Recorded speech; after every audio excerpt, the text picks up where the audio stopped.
बाबरकत नाम से जो दिलों के भेद खूब जानता है। मैं हूं आतिफ आरिफ और आप देख रहे हैं मेरा फेसबुक और यूट्यूब चैनल। नाज़रीन, आज हम बात करेंगे इमरान खान ने कैसे जो अपना करियर शुरू किया, जब उसके बाद जो मुश्किलात आई और कैसे वो निकले, ये भी अल्लाह ताला का एक निशानी है, वो उस पर बात करेंगे। सबसे पहले बात करते हैं, देखें वक्त कैसे बदलता है। सुबह के तख्त नशी शाम को मुजरिम ठहरे, हमने पल भर में मुकद्दर को बदलते देखा।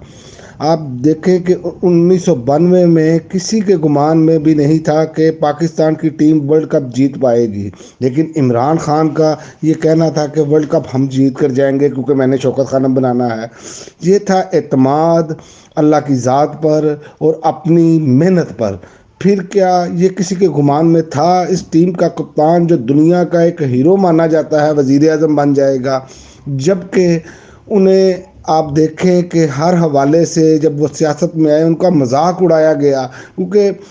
आप कोई भी नया बंदा जब कहीं भी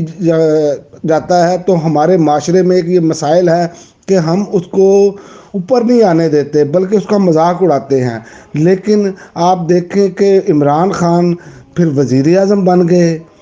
और फिर उन्हें मुलजिम बना दिया गया, फिर उन्हें मुजरिम बनाकर सज़ा सुना दी गई। और सज़ा भी ऐसी ऐसी जो आप कह सकते हैं भोंडी हरकतें, जिसे कहते हैं बोगस केसेस, जो माहिरीन कहते हैं कानूनी माहिरीन कि ये बोगस केसेस हैं। क्योंकि आप देखें कि इद्दत निकाह का केस, इसमें चलो दो केसेस को मैं छोड़कर सिर्फ तीसरे इद्दत निकाह के केस में बात कर रहा हूँ कि इद्दत निकाह का जो केस है उस पर तमाम तजिया निगारों ने कहा है कि इन्होंने तो इस्लामी तारीख ही बदल कर रख दी। ये एक नया दीन जैसे कहते हैं कि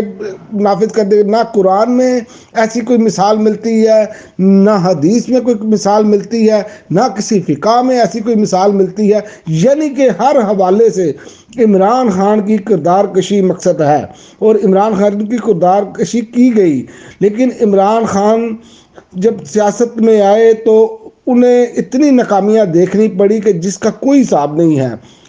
और जहाँ तक कि इमरान खान को ये कहा गया कि आप किस काम में पड़ गए हैं, आप छोड़े, आपके बस का काम नहीं है ये। और यही सियासी जमातें जिसमें मुस्लिम लीग नून शामिल है, ये लोग इनका मजाक उड़ाया करते थे, टांगा पार्टी कहा करते थे। तो ये सारी चीज़ें हमारे सामने हैं। फिर आप इसमें देखें कि सियासत के में इस कदर नाकामियों के बाद आज वो इस कदर मकबूल हो चुके हैं कि तमाम सियासी जमातें, खुसूसन आप देखें 14 जमातें जिन्होंने हुकूमत की, वो इस्टेब्लिशमेंट और इंटरनेशनल इस्टेब्लिशमेंट, ये सब खौफजदा हैं क्योंकि अब इमरान खान मकबूलियत की मेराज पर पहुंच चुके हैं। और अब भी इमरान खान इसी तरह पर उम्मीद है कि ये कौम 8 फरवरी को फिर तारीख का धारा बदलेगी। और वो कह रहे हैं कि इंशाअल्लाह ताला अल्लाह की ज़ात पर यकीन है और अवाम पर एतमाद इस लेवल का उनका चला गया है कि ये किसी सियासी लीडर में खूबियाँ नहीं देखी गई।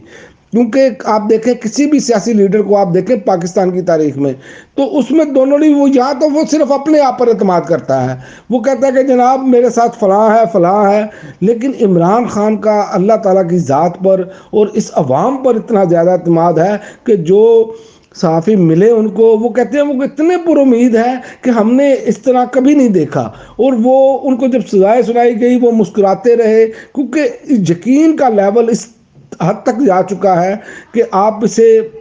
बयान नहीं कर सकते। और ना ही ऐसी मिसालें बहुत कम मिलती हैं। आप देखें जब वो शौकत खानम बनाने लगे तो लोगों ने कहा ये तो एक नाकाम काम होगा, ऐसा कभी पूरी दुनिया में मिसाल ही नहीं है, 70% मरीजों का मुफ्त इलाज होगा। लेकिन आप देख लें आज शौकत खानम भी चल रहा है, नमल यूनिवर्सिटी भी चल रही है, और पाकिस्तान के उन सियासतदान, उन लोगों में इमरान खान सरफहरिस्त है जिनको अतियात बैरून मुल्क और अंदरून मुल्क सबसे ज़्यादा दिए जाते हैं, जिन पर सबसे ज़्यादा अतमाद किया जाता है और उन्हें करप्ट साबित करने की कोशिश की गई। उन्हें उनका निकाह के हवाले से जो इन्होंने मामलात किए, आज पूरी दुनिया में इस्लाम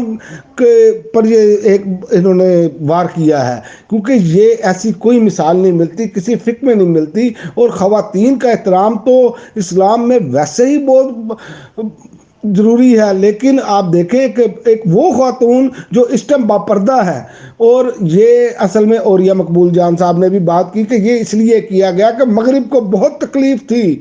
یہ انٹرنیشنل اسٹیبلشمنٹ کو بہت تکلیف تھی کہ ایک باحجاب خاتون وزیر اعظم کی بیوی ہے، اور لوگوں میں مغرب میں یہ مثال پیش کی جاتی تھی، مغربی لوگ اس سے متاثر ہو رہے تھے، تو لہٰذا یہ کیچڑ تو اچھالنا تھا، کیونکہ وہاں یہاں پر جو ان کے لوگ ہیں بیٹھے، جو جن کو جو غلام ہیں ان کے امریکی اور مغرب کے غلام ہیں، وہ نہیں چاہتے تھے کہ مغرب ناراض ہو۔ تو یہ اصل میں یہی ایک بات ہے کہ جس کی وجہ سے یہ تمام لوگ ان کے مخالف ہو گئے۔ لیکن اب اس مرتبہ یہ ایک نیا ریکارڈ بنے گا کہ اس ملک میں سب سے زیادہ آزاد امیدوار جیتیں گے۔ میں آپ کو تھوڑی سی پیچھے چل کر اس کی تاریخ بتا دوں، 2008 میں 29,000 ارکان تھے جیتے، اور 2013 میں 27 تھے، اور 2018 میں 12,000 تھے، مگر اب کی بار ریکارڈ لگے گا، کیونکہ آزاد امیدواروں کو عمران خان کی حمایت حاصل ہے۔ اور یہ جو آخر میں آپ کو بات بتاتا چلوں، ایک یہ ہمارے دانشور بات بتا رہے ہیں کہ آپ خاموشی سے جائیں، ووٹ ڈالیں اور آ جائیں، اور ووٹ کی حفاظت آپ کیسے کریں گے؟ ان کا پلان جو نیا ہے وہ یہ ہے کہ جناب ووٹ اگر یہ خاموشی سے ڈال کر آ جاتے ہیں تو ہم تو کہیں گے مسلم لیگ نون کے کیمپ تھے، پیپلز پارٹی کے کیمپ تھے، جماعت اسلامی کے کیمپ تھے، تحریک انصاف تو نظر نہیں آ رہی تھی، لہٰذا نوجوانوں کو تحریک انصاف کے جھنڈے اٹھانے ہوں گے جی، کیونکہ اس دن الیکشن کا دن ہوگا جس کا شور نظر آئے گا، اور عالمی میڈیا اس کو واچ کر رہا ہوگا، اسی لیے کیونکہ ڈبوں میں جو ووٹ نکلیں گے یہ بدل سکتے ہیں، یہ کہہ کر کہ جناب یہ نتائج تبدیلی ہیں، ان کے تو بندے ہی نہیں تھے، ان کا تو کوئی زور شور نہیں تھا، تو لہٰذا اس پر بھی غور کرنا ہوگا، کیونکہ 8 فروری کا دن سمجھ لیں آپ پاکستان کا ڈیفائننگ مومنٹ ہے۔ اگر اس مرتبہ آپ اس تاریخ کے دھارے کو موڑنے میں کامیاب ہو گئے تو یقین کریں کہ پاکستان کی ترقی کو دنیا کی کوئی طاقت نہیں روک پائے گی، کیونکہ عوام کی مرضی سے حکومت آئے گی، اور عوام نے اسے آگے لے کر چلنا ہے، اور عمران خان جس قدر پر امید ہیں، لگ رہی ہے یہی رہا ہے کہ اللہ تعالیٰ اس بار پھر ان کی مدد کرے گا، اور پھر اس ملک کے جو تمام چیزیں جو ہیں وہ تبدیل ہوتی ہوئی نظر آئیں گی۔ اب تک کے لیے ناظرین اتنا ہی، اجازت دیجیے، اللہ حافظ۔